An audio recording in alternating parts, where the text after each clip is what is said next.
Computer fundamental MCQ set 17 में आपका स्वागत है। Question number 11, floppy disk which are made for flexible plastic material are also called. जो floppy disk होती है जिसमें डेटा हम स्टोर करते हैं, पहले यूज होती थी, आज के ज़माने में यूज नहीं होती है।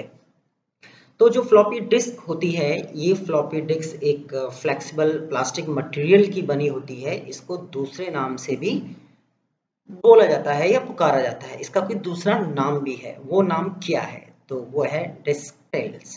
तो इसका सही आंसर है सी। क्वेश्चन नंबर 12, रिगार्डिंग अ VDU, विजुअल डिस्प्ले यूनिट। मतलब विजुअल डिस्प्ले यूनिट मतलब यहाँ पे बात हो रही है ऑलमोस्ट मॉनिटर टाइप। जैसे आपके कंप्यूटर की, लैपटॉप की स्क्रीन होती है या कोई मॉनिटर होता है, तो उसको बोलते हैं video, visual display unit. Which statement is more correct. तो यहाँ पे 4 स्टेटमेंट लिखी हुई हैं, तो इन चारों में से कौन से स्टेटमेंट जो है वो ज्यादा सही है? अगर हम पहली स्टेटमेंट की बात करते हैं तो it is an output device. अब यहाँ पे आउटपुट डिवाइस मतलब जो आपका मॉनिटर होता है, जो स्क्रीन होती है, एक तरह की आउटपुट डिवाइस है, तो ये स्टेटमेंट भी ठीक है। It is an input device, जैसे कि कुछ टच स्क्रीन वाले मॉनिटर भी मार्केट में होते हैं, मतलब आपको माउस की जरूरत नहीं है, आप स्क्रीन को टच करके भी इनपुट दे सकते हो, तो ये लाइन भी करेक्ट है। It is a peripheral devices. Basically peripheral devices, computer में जितनी भी डिवाइसेस होती हैं उन सभी डिवाइसेस को पेरिफेरल डिवाइसेस बोला जाता है। इट इज हार्डवेयर आइटम, तो ये एक तरह का हार्डवेयर आइटम भी है। तो यहाँ पर अगर हम बात करते हैं it is a peripheral devices, तो इसका सही आंसर है सी। तो हम इसको हाईलाइट करेंगे।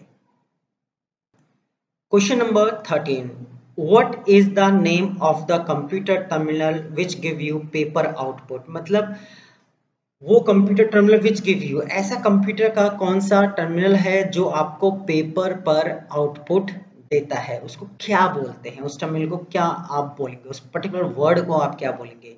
डिस्प्ले स्क्रीन नहीं बोलेंगे, क्योंकि पेपर के ऊपर आउटपुट डिस्प्ले स्क्रीन नहीं देता है। Soft copy basically print out नहीं होता है।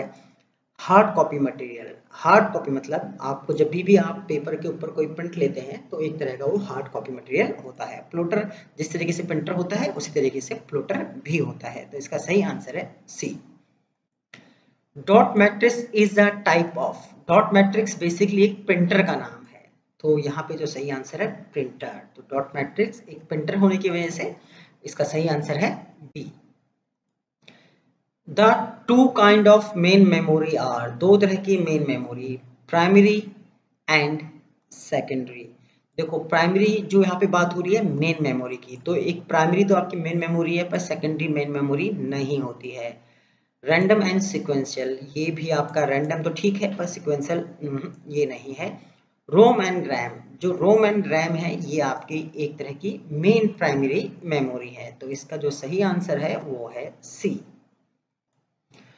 Question number 16. A kind of serial dot matrix printer that forms characters with magnetically charged ink spared dot in called. Basically यहाँ पे डॉट मैट्रिक्स प्रिंटर की बात हो रही है, जो मैग्नेटिकली चार्ज होते हैं एंड जो डॉट में आपको इतना माइक्रोस्कोपिक तरीके से प्रिंट करते हैं पेपर के ऊपर, जिससे कि क्या होता है, आपका जो प्रिंटर होता है वो डॉट डॉट डॉट में एक बहुत ही शानदार प्रिंट आपको देखने को मिलता है। नॉर्मली जितने भी रिज्यूम्स आप देखते हैं, जितने भी लेजर प्रिंटिंग देखते हैं, उसमें जो क्लियरिटी मिलती है वो इसी से मिलती है।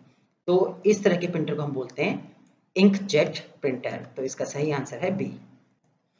विच printer are very commonly used in desktop publishing. जो प्रिंटर नॉर्मली ऑफिस में, घरों में हम जितने भी प्रिंटर्स को यूज करते हैं, बेसिकली उस प्रिंटर का नाम क्या है? यहाँ पे दो पॉपुलर प्रिंटर आप देख रहे हैं, inkjet printer and laser printer. Inkjet printer में हम बेसिकली इंक यूज करते हैं, तो ये प्रिंटर एज अ कॉस्ट सस्ता तो होता है, पर इसकी जो प्रिंट क्वालिटी होती है उतनी क्लास नहीं होती है, और ये प्रिंटर में इंक यूज होने की वजह से ये बहुत जल्दी खराब भी होता है, तो ये एक रिलायबल प्रिंटर नहीं है। कंपैरिजन अगर हम बात करें लेजर प्रिंटर की, थोड़ा बहुत कॉस्टली होता है कंपैरिजन इंकजेट प्रिंटर, पर इसकी क्वालिटी बहुत अच्छी होती है।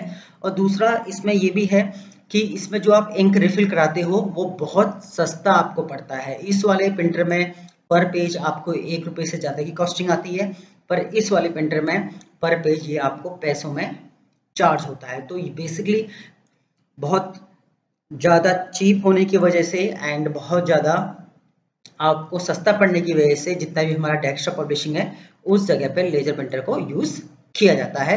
तो आप जितने भी ऑफिस एंड घरों में जो प्रिंटर देखते हैं वहां पे आपको लेजर प्रिंटर ही देखने को मिलता है।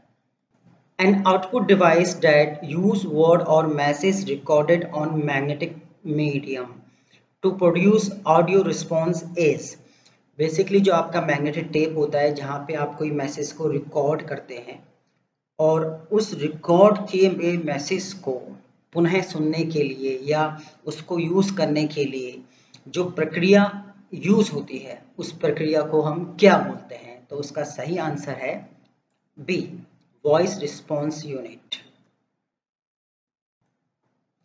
Which of the following will happen when data is entered into a memory location? जब भी किसी मेमोरी लोकेशन पर कोई डेटा एंटर्ड होता है तो क्या होता है? तो it will erase the previous content. तो ये क्या करता है, जो प्रीवियस कंटेंट होता है उसको इरेज कर देता है। तो इसका सही आंसर है सी।